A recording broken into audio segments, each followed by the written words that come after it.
आजिर recipe पूरी और काबुली बुट तरकारी। प्रथमे मसला को ग्राइंडिंग करनेली।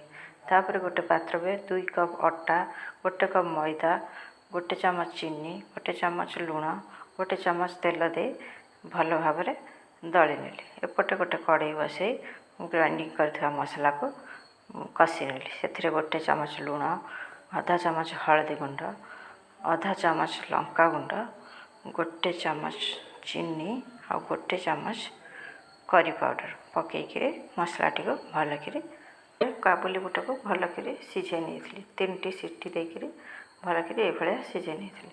तापर ताको मसला पकईकि भलकि ये गड़े गाड़ी देली। देखो प्रस्तुत हो गला काबुली बुट तरकारी। तापर अटा जो दली थी गोटे घंटा पूर्व ताको ये बेलिकी गोल गोल फुल्का फुल्का पूरी छाणी नहीं थी। देखंतु पूरी गुड़ाक केमती पूरा परफेक्टली फुली। जदि मोर रेसिपी भल लगुच ताहले चैनल टी को लाइक और सब्सक्राइब करेंगे। किसी जदि जाना चाहते ताहले कमेंट करेंगे। जय जगन्नाथ।